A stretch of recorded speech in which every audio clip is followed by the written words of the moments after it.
جنازے کے بارے میں بہت سارے احباب ساتھی سوال پوچھتے ہیں کہ جنازہ جوتے پہن کر پڑھنا چاہیے یا جوتے اتار کر پڑھنا چاہیے، یا جوتوں کے اوپر کھڑے ہو جائیں تو پڑھ سکتے ہیں، یا جوتے سائڈ پہ رکھ کے نیچے کھڑے ہو جائیں جنازہ پڑھیں۔ جنازے میں ایک تکبیر چھوٹ جائے تو کیا کریں، دو تکبیریں چھوٹ جائیں تو کیا کریں، تین تکبیریں چھوٹ جائیں تو کیا کریں، جنازے میں آخری تکبیر میں پہنچے تو پھر کیا حکم ہے، سلام پھیرنے کے بعد ہاتھ کب چھوڑیں، پہلے سلام کے بعد ہاتھ چھوڑیں، دوسرے سلام کے بعد ہاتھ چھوڑیں، اور جنازے میں کندھا دیں تو کیا 10 قدم ضروری ہے، 10 قدم کن کن نسبت ضروری ہے۔ پھر جنازہ پڑھتے ہیں تو بغیر وضو کے کیا جنازہ پڑھ سکتے ہیں، اس کی گنجائش ہے، یا تیمم کر کے پڑھ سکتے ہیں، اس کی گنجائش ہے، تیمم کون کر سکتے ہیں اور وضو کس کے لیے ضروری ہے، یہ سارے سوال ہیں، اس کا جواب دینا ہے۔ سب سے پہلی بات، وضو ضروری ہے، وہ فرض ہے، لیکن اگر وضو کس کے لیے فرض ہے، جو جب وارث ہے، مرنے والے کا جو وارث ہے، جو ولی ہے، اس کے لیے وضو فرض ہے۔ لیکن اگر جنازہ تیار ہے، جنازہ کھڑا ہو رہا ہے، اور دوسرا کوئی شخص ہے جو اس کا دور کا رشتہ دار ہے یا دوست ہے، وہ وضو کرے گا تو جنازہ نکل جائے گا، تو اس کے لیے تیمم ہے، وہ تیمم کر سکتا ہے۔ جنازے کا جو ولی ہے وہ تیمم نہیں کر سکتا، اس کے لیے وضو فرض ہے۔ تیمم کی گنجائش اس کے لیے ہے جس کے لیے تاخیر نہیں ہو سکتی، جنازہ کھڑا ہو گیا اور وضو دیر ہو جائے گی تو یہ تیمم کر کے پڑھ سکتے ہیں۔ اب یہ ہے کہ اگر جوتے نیچے سے پاک ہوں تو جوتے پہن کر جنازہ پڑھنا جائز ہے، کوئی حرج نہیں، اور جوتے پاک ہوں تو جوتے کے اوپر پاؤں رکھ کر جنازہ پڑھیں تو بھی کوئی حرج نہیں، وہ بھی کر سکتے ہیں۔ اور بہترین چیز ہے جوتے اتاریں اور کھڑے ہو جائیں، جیسے نماز پڑھتے ہیں اسی جنازے پڑھیں جوتے اتار کر، یہ اصل ہے۔ لیکن جوتے کے اوپر کھڑے ہو جائیں وہ بھی گنجائش ہے، جوتا پہن کر جنازہ پڑھیں وہ بھی گنجائش ہے۔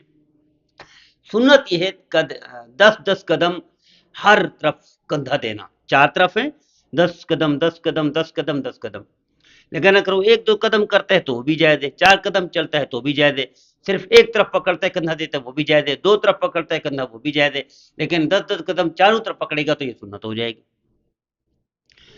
اور اسی طرح ایک شخص آیا، جنازہ ادا ہو رہا ہے، ایک تکبیر رہ گئی، اب جب سلام پھیرنے سے پہلے یہ جو رہ گئی وہ کہے گا اللہ اکبر۔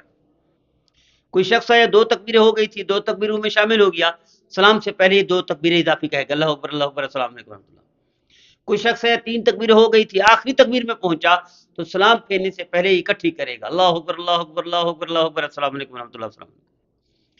اسی طرح ہاتھ کب چھوڑتے ہیں، ہاتھ چھوڑنے کی 2 روایتیں، سیدھی طرف ہاتھ سلام پھیریں گے السلام علیکم ورحمۃ اللہ، سیدھا ہاتھ چھوڑ دیں گے، الٹی طرف سلام پھیریں گے السلام علیکم ورحمۃ اللہ، الٹا ہاتھ چھوڑ دیں گے، یہ بھی جائز ہے، اس میں بھی عمل کر سکتے ہیں، گنجائش کوئی حد نہیں۔ اسی طرح السلام علیکم ورحمۃ اللہ، السلام علیکم ورحمۃ اللہ، پھر دونوں ہاتھ چھوڑیں، اس کی بھی گنجائش ہے۔ اب رہا سوال ایک ہی ہے کہ جنازے کے بعد کیا دعا کر سکتے ہیں یا نہیں۔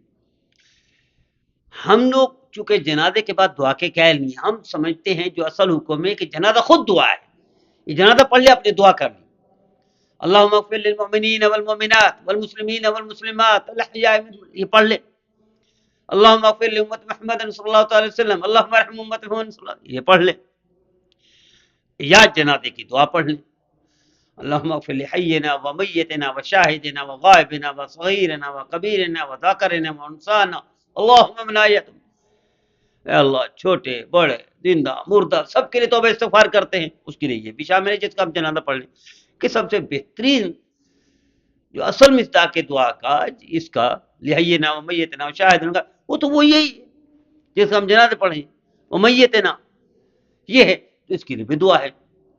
اب ہمارے نزدیک چونکہ دعا ہو گئی، اس کے بعد دعا ضروری نہیں، کندھا دے کے اٹھا کے چلے جائیں گے، لیکن بعض حضرات ہیں جیسے ہمارے بریلوی حضرات ہیں، وہ کہتے ہیں دعا ضروری ہے، وہ جائے ان کا کام، جب ان کے پاس دلائل ہوں گے وہ دعا کرتے رہے، ہم لڑائی نہیں کرتے، ہم مناظرہ نہیں کرتے۔ اسی طرح سوال پوچھا کہ میت کو منہ دکھا سکتے ہیں، میت کا منہ جنازے کے بعد؟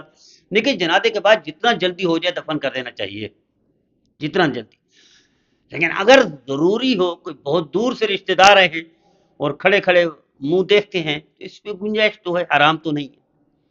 اسی طرح جنازہ کتنی دیر تاخیر کر سکتے ہیں؟ اتنی دیر تاخیر کہ اللہ نہ کرے اگر گرمی ہو تو پھٹ نہ جائے لاش، اس میں بو نہ آئے، اس میں خون جاری نہ ہو، تو یہ ہے مکروہ تحریمی تک چلے جائے تو اس وقت تک گنجائش ہے۔ لیکن جتنا جلدی ادا ہو جنازہ بہتر ہے۔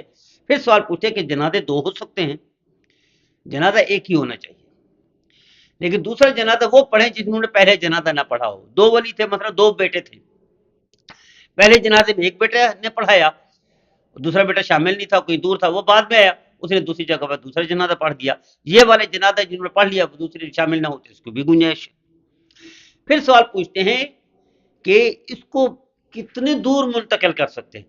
بعض بھولے بھالے سعودی عرب بیچارہ فوت ہوا پاکستان لے آتے ہیں، بعد کراچی فوت ہوا کشمیر لے جاتے ہیں۔ اصل حکم یہ ہے کہ جہاں فوت ہوا وہی دفن ہو جائے۔ صحابہ کرام جہاں فوت ہوئے وہی دفن ہوئے۔ مدینہ منورہ میں تو بہت تھوڑے ہیں، 10,000 کے قریب ہے، باقی تو سارے پوری دنیا میں پھیل گئے، جہاں گئے وہیں دفن ہو گئے۔ تو جہاں موت ہو وہیں دفن ہو، یہ اصل حکم ہے۔ اور بہت زیادہ 5-6 کلومیٹر کے جتنا شہر سے باہر قبرستان ہوتا ہے، 5-6-10 کلومیٹر تک اس کی گنجائش ہے۔